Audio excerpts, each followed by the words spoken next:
Hey there YouTube, I'm camping for a few nights, thought I'd do a cooking video. So let me show you this. Look on your screen here, this is what it's going to look like when it's all done. Fingers crossed I don't screw it up. It's kind of hard to screw it up because it's not very difficult. Think of like some sort of Chinese stir-fry dish, but instead of Chinese it's American, instead of stirred it's plopped, instead of fried it's grilled I guess you could say. Instead of chicken, it's turkey, and instead of Chinese sort of sauce, it's gravy. I don't know what you call this thing, but I like it a lot, and it's pretty darn healthy. So let me make it, and I'll show you. You could watch me make it. You must have nothing else to do, so here, watch me make this food. Okay, let me show you what you're going to need to make this. You could use whatever turkey you want, but I buy these Butterball turkey breast tenderloins. You'll get these in the poultry section of your supermarket. I think they sell them everywhere. There's 2 of them in a package, and we're just going to use one of the turkey breasts for this meal. I like basmati rice for this type of thing, and this is by Mahatma, but I think pretty much any brand of rice is almost the same, right? But basmati seems like it works really well with this. And then these oven roasters, there's 2 different ones I got here. We're going to mix them together. So we got broccoli and cauliflower, as well as Brussels sprouts. And when I'm at home, I cook these in an air fryer. So I just put them in the air fryer and toss them around a little bit. But we're just going to try cooking them in a pot here. I could microwave them, but I like when they get a little bit of a burnt edge on them. So, and these, I prefer these because they got a little bit of spice to them too. There's like some pepper on them and stuff like that. There's no sauce kind of stuff on them, so it doesn't mix poorly with the gravy. It actually complements the gravy. And then for gravy, I use this Heinz stuff here, turkey gravy. This is one of those little jars. What does it say? 12 ounces on the side of it. So a 12-ounce jar, we'll probably use half of this. For this entire meal. So there you go. That's what you need to make it. Now you could cook the rice any way you want, but I got this little Chakif, I guess is what it says, Chakif rice cooker on Amazon. You can see how small it is. I mean, it's like as big as my hand basically. Tiny little thing, but it'll make a couple cups of rice. We're only going to make 1 cup of rice here. I like these rice cookers. I think they're one of the best things ever. Rice just tastes better from one of these than if you were to get like the instant rice, or even if you just try to boil it in a kettle or a pot or whatever. This steam type of rice is just so much better, and that's what we're going to use. We're going to put 1 cup. So one of these guys here, that's a cup that came with the rice cooker. So I'm put that in here, and then add 1.5 cups of water. So 1 cup of rice, 1.5 cups of water. That's the preferred blend for this kind of rice.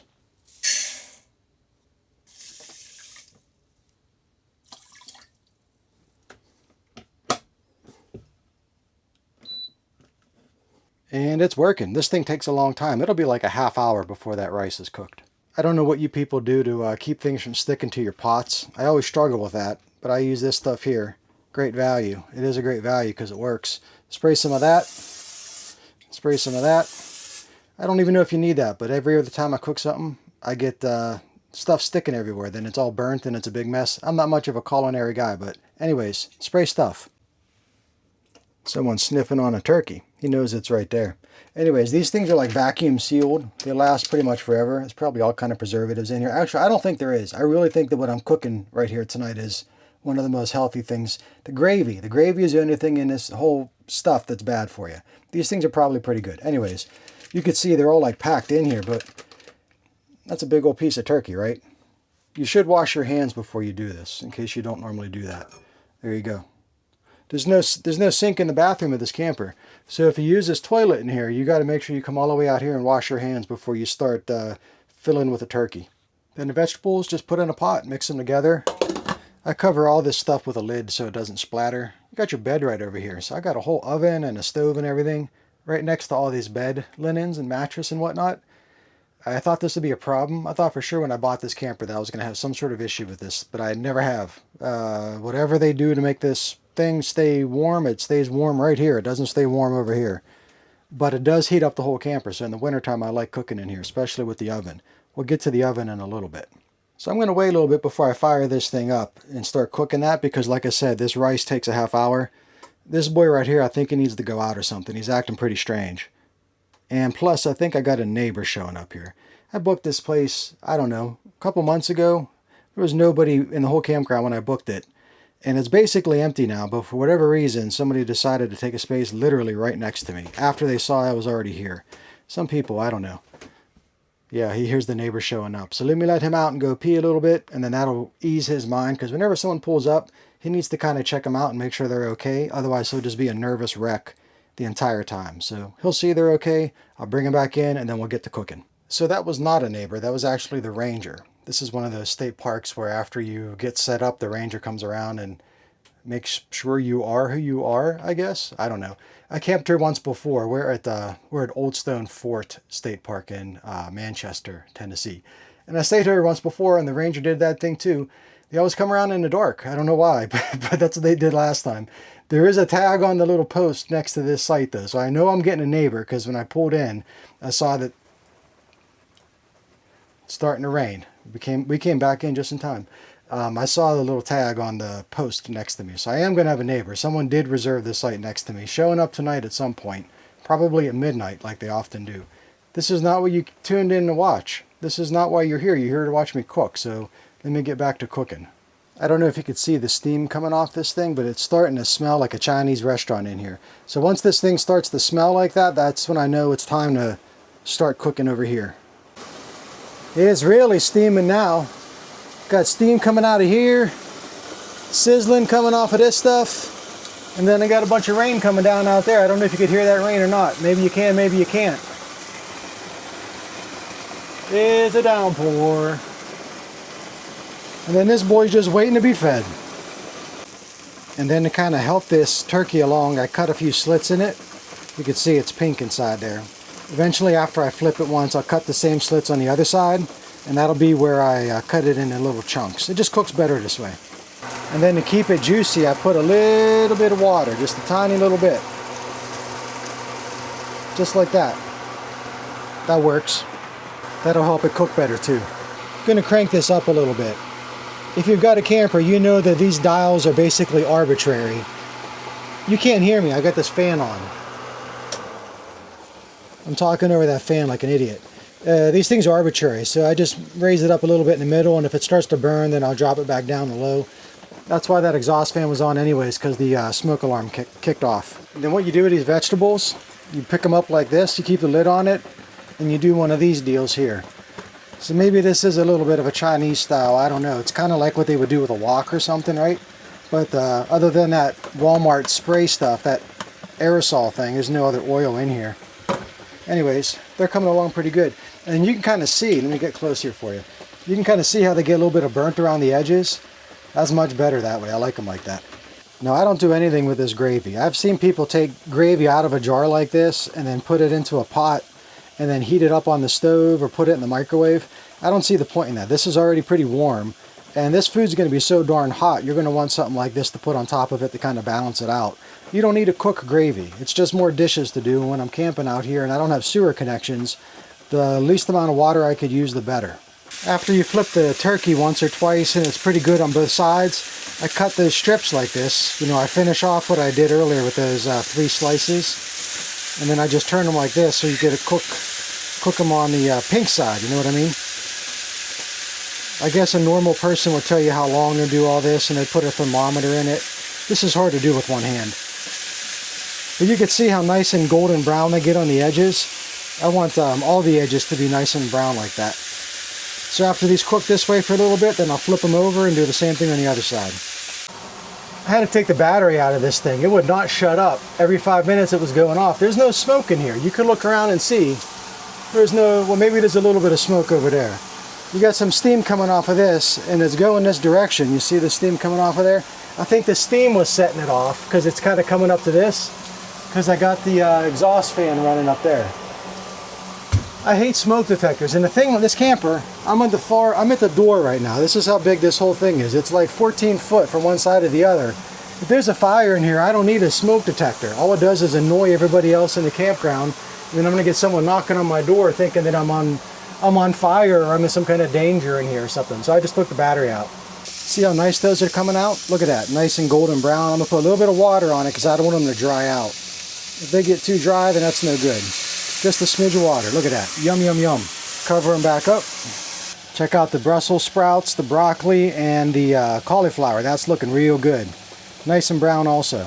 These are pretty much done. So I got this on a low, vaguely low. Everything's vague. relatively low setting just to kind of keep it warm for now. Now with this rice cooker, what I do every so often is I open it up. Look at that rice, that's good.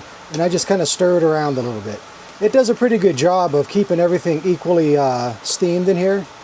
But I found sometimes if I don't stir it around like every, I don't know, 15 minutes or so, you might get a couple hard kernels of rice. Is it a kernel of rice? No, it's a grain of rice, isn't it? What do you call an individual piece of rice? I don't know if it's a kernel or a grain, but anyways, that's what I do.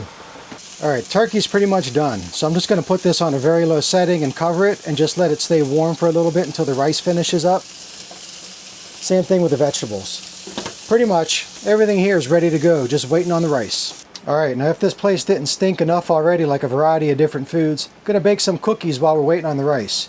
Ungreased pan, put the oven on 350, but since it's an oven in a camper, it's more like 400. Oven's preheating right now. Here's a trick with these ovens. People say that they can never cook things right or bake things right in the ovens inside campers. You need one of these stones. These are made for like pizza or something, but this gets real nice and hot and then it evenly distributes the heat. You can see the flame going down there now, right?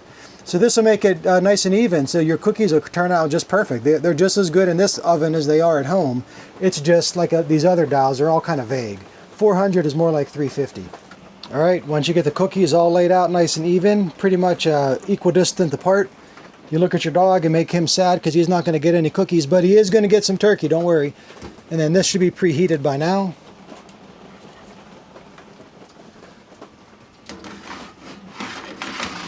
That tray fits in there just perfect. Another wonderful thing about an oven in a camper this small is that you don't even need to run the furnace. It's January 31st right now. It's cold outside. It's raining. I got the window open because I need ventilation from all the steam and whatnot. But at any rate, if I would have shut that window, I would need no furnace at all. This thing will heat the whole place up. Something's beeping. What's beeping? Look at that. Countdown. So now it's in standby mode. So what this rice cooker does is it used to have this light lit up. Now it's got this one lit up because it's in standby. So the rice is fully cooked. We're able to now eat the rice. This 12 means that it will keep it warm for 12 hours. I can't imagine letting this thing run for 12 hours. You have to be a psychopath to leave your house with this thing running. But at any rate, this is all cooking. We got the cookies on their way. I got a sad dog that's hungry and jealous. The rice is ready to go. So let's put this all together and get this show on the road. Okay, put the rice down first. You got a big bowl. It's a pretty big bowl. I like this bowl because it's got little grippies on the bottom so it doesn't slide. You can look, I'm shaking the whole table because the bowl won't move. So here's your bowl, you get your rice, open this up, you scoop it out. I've got a special rice scooper. You could use whatever scooper you want, put it in there. Look, it's a little smiley face on it. Can you see that? There's a face.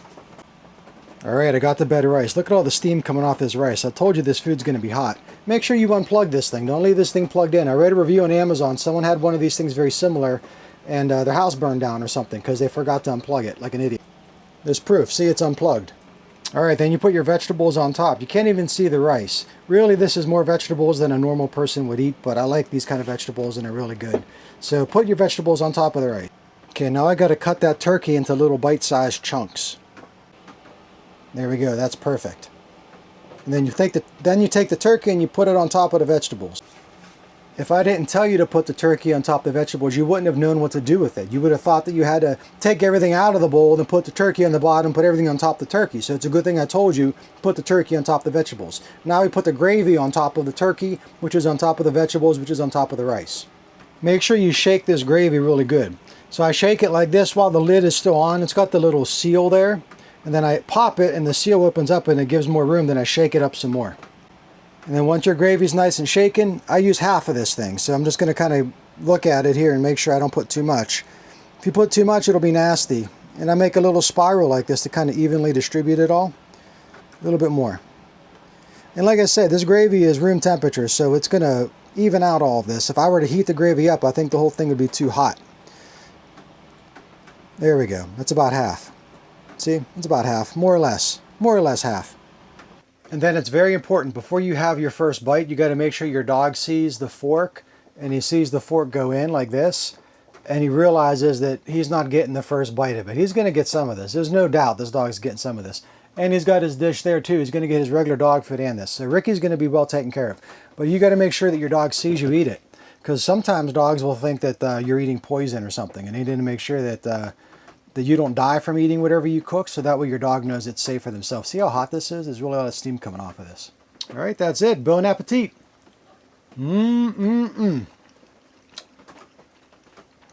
Very good. Piece of turkey. And everything in here is really healthy. I'm trying to prove that to you, but I don't know if you believe me or not. The gravy's not good. And I am baking cookies, so I guess I'm eating something healthy here. I'm going to ruin it with the cookies in a little bit. What good little pup-ups. You want this. You want a turkey? There you go. My good kid. Little turkey boy. Huh?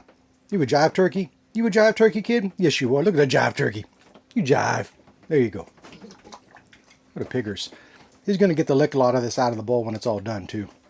Boy, that was some good eating. So now Ricky gets to lick up the rest of the bowl here. He already had his food. You can see his dish is empty. And now he's going to have some of this, but I'm going to put it over here to get it on out of the way, because these cookies, I believe they are done. They're looking pretty darn good. Let's see if I can get them out of here without burning the place down.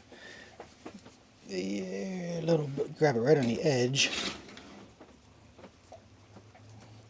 I think they're looking pretty good. Let me take them out and then see how they harden up. They got to be a little bit firm around the edges, you know what I mean? Oh, they're looking good. Yeah, a little bit golden brown around the edges. That's what you want. So I'll let these sit here for like another, I don't know, half hour or so, and they'll firm up real nice, and they'll be perfect. Man, it smells like Auntie Anne's pretzel factory. You know, when you go to the mall and you go to the pretzel place, that's what it smells like in here. So I'm going to go ahead and shut all this off. Let them cool down. That boy's still working on that bowl down there. So that's about it. I think you've seen enough. Thanks for watching this video. Now I've got to do all these dishes, which is a pain in the butt. Dishes in a little camper like this is not fun. Dishes are never fun anytime. But anyways, thanks for watching. Hope you enjoyed it, and I'll see you in the next video. Bye.